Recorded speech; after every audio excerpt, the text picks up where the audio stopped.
Dragonfly Eyes, Alane Ferguson.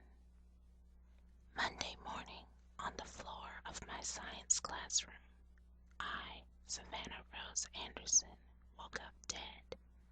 A bullet pierced my skull and my body crumbled beneath me, thudding hard on the school's linoleum floor. There was no pain, no feeling at all, but a last quiet breath and then nothing. Now, as I opened transparent lids, I realized time and space have bent around me. There is a blankness as I try to comprehend the fact that my soul and body have lost their connection. I have been ripped apart, a cloth rent in two. Savannah, a girl named Claire, lunges towards my body as the man who killed me yanks Claire's hair, twisting it around his fist like a scarf until her chin snaps up. With arms strong as cables, he shoves the muzzle of the gun into Claire's cheek as he yells at her to shut up. She looks at him with wild eyes. Her heart drums so hard, I'm afraid it might burst. Claire, I whisper. Somehow I understand that I can move in a way I never did in life. Like steam, I rise up toward the ceiling.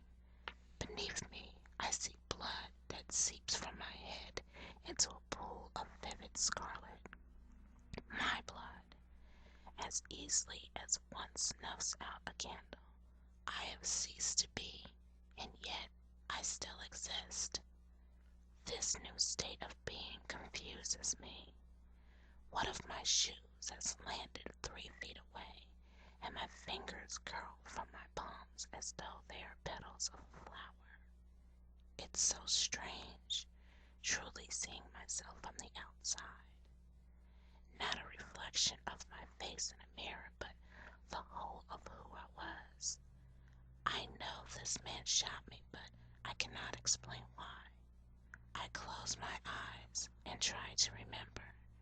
Then my memory returns full force, so that I gasp.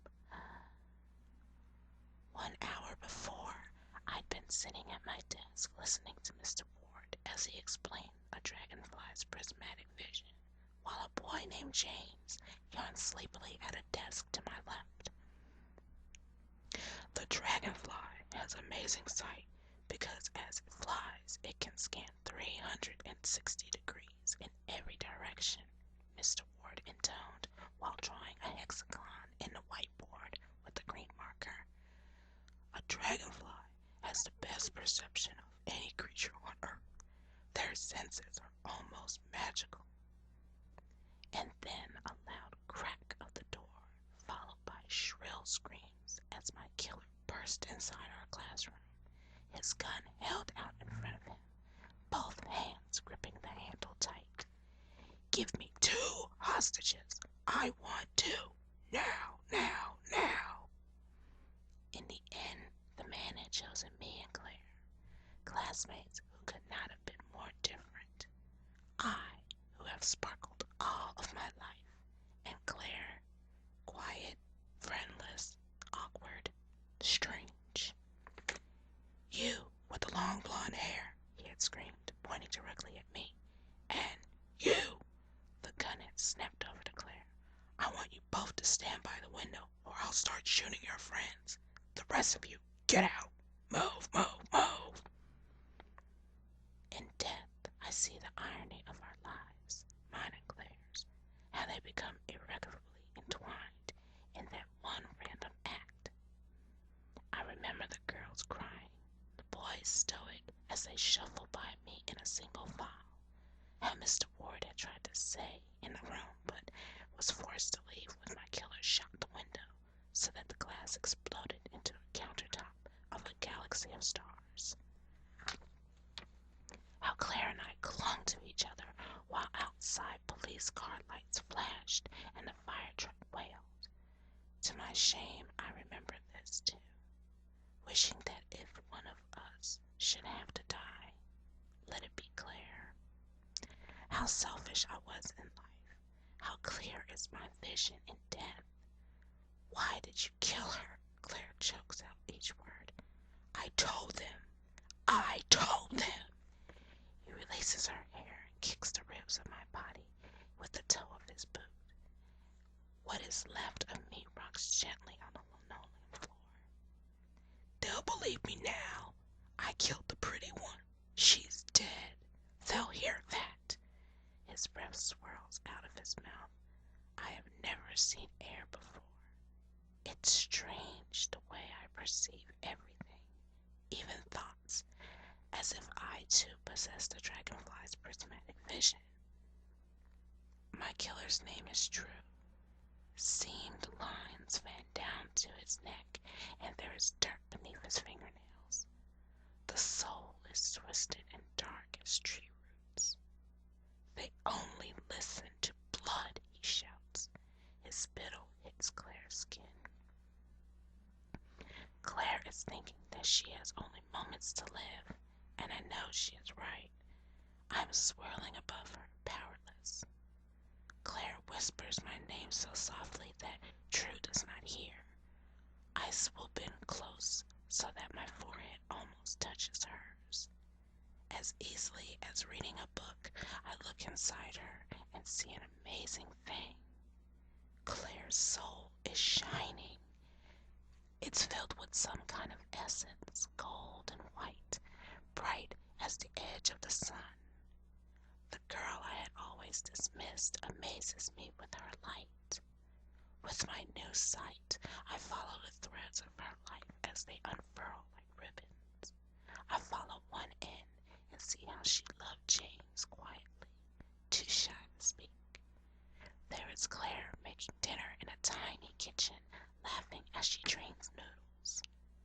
I see her looking in a mirror, her mouth pressed into a thin line until she sighs and shakes her head as she walks away. I watch her read a book to a small boy. I see her strain as she cleans garbage from a gutter. There is another strand unwinding. In it, I see myself and my friends as we laugh at Claire behind cupped hands. We snicker at her black clothes, her odd hair, whisper at the thickness of her thighs. Claire understood she was an object of our ridicule, and yet, amazingly, she grieves that I am gone. In death, I am ashamed. How can I have been so blind? Nothing on this side matters the way it did when I was alive. Not shoes or the clothes I had so carefully worn. Here, there is no status. Love is the only thing that crosses over with the soul, and Claire is filled with it. Don't worry, I'll let you live. Drew lies to Claire now. His words are the color of my blood. Panic rises through me and shoots out of my fingers in electric waves. Drew is going to murder Claire and then himself. The pictures flash through his mind. He wants to be remembered forever, a celebrity for eternity. Pages of his manifesto are tucked into the pocket of his jeans. No, I scream. Emotion shoots through me in flames, pulsing through me like a fire to scorch everything inside. My hand hits him, but it passes through him without a mark. I am helpless. We're going to the window, you and me, Drew tells Claire. The police heard that gunshot. They'll want to know which girl is still alive. He will kill her at the window so that everyone will be a witness. I can taste Claire's fear as she struggles, begging for her life. Her words mean nothing to him. I concentrate with everything I have, pushing against the molecules of air. Outside, lawmen decide to break into the school, but I know they will be too late. The trigger cocks. Claire squeezes her eyes tight because she feels her own death coming. She pictures her parents and thinks of God. Now, I scream to no one, to everyone.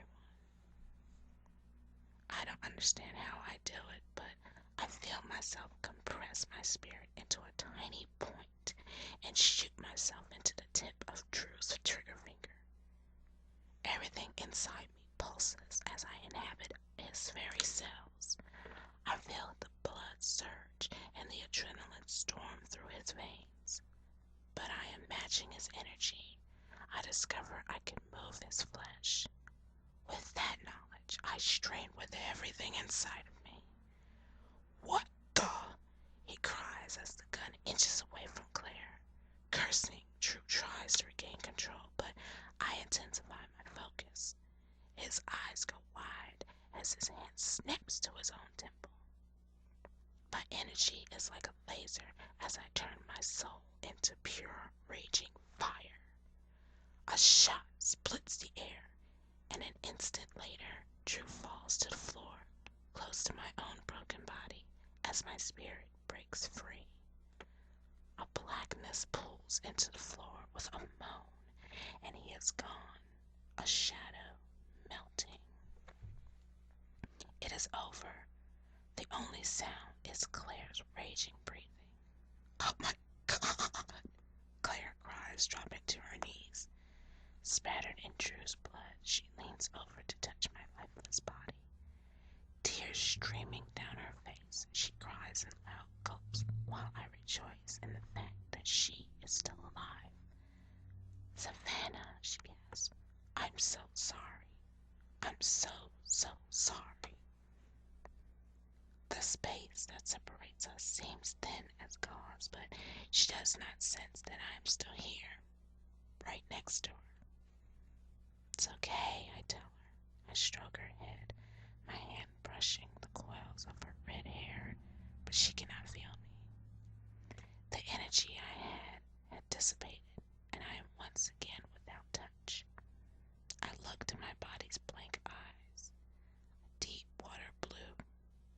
There is so much I should have done when I was alive, when things mattered, but I was given this one bit of grace, and because of me, Claire will go on. The police are running inside the building, and I know they are just moments away. When I look ahead, I see there will be a huge funeral inside the gym for me, with thousands of flowers emanating their oversweet scent. Everyone will weep and secretly wonder if Claire should have been taken instead of me. The thought makes me sad, because like a dragonfly, I perceive with panoramic vision that reveals truth. Neither one of us should have been taken in that wasteful act of violence. But it is Claire, not me, who is destined to accomplish amazing things. The girl I ignored will leave her mark on the world in a way I never could. To know this helps me accept my fate. The understanding is bittersweet, a lesson learned too late on earth, and yet I see a new purpose in my lingering here. From this side,